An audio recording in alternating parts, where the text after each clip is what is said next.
राम राम। कई बार हम अपने अहंकार के मद में, अपने घमंड में कोई ऐसा कार्य कर देते हैं जिसका बाद में हमें बहुत पछतावा होता है। इसलिए शास्त्र कहते हैं, विद्वान कहते हैं कि कभी भी अहंकार या अभिमान नहीं करना चाहिए। किसी जंगल में एक पीपल का बहुत ही घना वृक्ष था। उसके साथ में ही एक आम का घना वृक्ष था। उस जंगल में बहुत सारी मधुमक्खियां आई, उनको अपना छत्ता बनाना था और वो किसी घने वृक्ष की तलाश में थी। उन्होंने पीपल के वृक्ष से निवेदन किया कि क्या हम आपकी एक शाखा पर अपना छत्ता बना लें, क्योंकि आपकी शाखा बहुत ही मजबूत है और इस पर हम आराम से रह लेंगे। पीपल ने कहा, जाओ यहां से, मुझे बिल्कुल पसंद नहीं कि कोई मुझे तंग करे। उसके साथ वाले आम के पेड़ ने कहा, भाई जब वो तुम्हारी शाखा पर अपना छत्ता बनाना चाहती हैं तो तुम बनाने क्यों नहीं देते, बनाने दो। पीपल ने कहा, तुमको इतना ही दर्द आ रहा है इनका, तो तुम अपनी किसी शाखा को दे दो ताकि ये छत्ता बना सके। तो आम के वृक्ष ने मधुमक्खियों से कहा कि आप मेरी किसी शाखा पर अपना छत्ता बना लीजिए।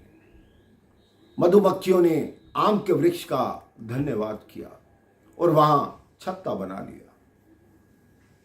कुछ दिनों बाद, कुछ महीनों बाद लक्कड़हारे जंगल में आ गए। अब जंगल में आए, उन्होंने आम का वृक्ष देखा। कुल्हाड़ी लेकर आम के वृक्ष के नीचे आए। उन्होंने कहा, बहुत ही घना वृक्ष है, इसकी लकड़ी बहुत महंगी बिकेगी, इसी को काटते हैं। ऊपर मधुमक्खियों ने देखा कि आम के वृक्ष को कोई काटने लगा है। नीचे से व्यक्ति ने मधुमक्खियों का छत्ता देखा। उसने कहा, इस वृक्ष को मत काटो, क्योंकि इस वृक्ष के ऊपर मधुमक्खियों का छत्ता है। अगर वो आ गई तो हम में से कोई जीवित नहीं बचेगा। इसकी जगह किसी दूसरे वृक्ष को काटते हैं। उन्होंने देखा, उसके बिल्कुल सामने पीपल का घना वृक्ष था। उन्होंने कहा, इस वृक्ष पर कोई मधुमक्खियां भी नहीं हैं, चलो इसी को काटते हैं। अब पीपल जोर जोर से चिल्लाने लगा, मुझे बचाओ, मुझे बचाओ। आम के वृक्ष ने मधुमक्खियों से निवेदन किया कि पीपल को बचाओ। मधुमक्खियों ने कहा, उसने हमें रहने का स्थान नहीं दिया था तो हम उसे क्यों बचाएं। तो आम के वृक्ष ने कहा, मैं आपसे निवेदन करता हूं कि उसको बचाओ। मधुमक्खियां उन शिकारियों पर, उन लक्कड़हारों पर टूट पड़ी और वो लक्कड़हारे जंगल छोड़कर भाग गए। पीपल के वृक्ष ने मधुमक्खियों के आगे हाथ जोड़े कि आपने मेरे प्राण बचाए, मुझे बचा लिया। मधुमक्खियों ने कहा, धन्यवाद हमारा मत करो, आम के वृक्ष का करो जिन्होंने आपको बचाया है। ये कथा छोटी सी है, लेकिन हमें ये बताती है कि अहंकार के नशे में हम इतना चूर हो जाते हैं, ये सोचते ही नहीं कि हम जो कर रहे हैं आने वाले कल में उसका क्या परिणाम होगा।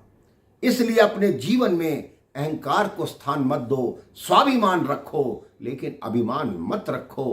प्रभु के चरणों में ध्यान लगाओ, तभी देखो आप विनम्र होंगे, क्योंकि जितना फल वाला वृक्ष होता है वो सदैव नीचे को झुका रहता है, और जो सूखा पेड़ होता है जिस पे कोई फल नहीं होता वो हमेशा अकड़ में रहता है। आप भी फल वाले तरु बनिए और नम्र बनिए, विनम्र बनिए, प्रभु का नाम लीजिए, प्यार से जिए और खुश रहिए, औरों को भी खुश रखिए।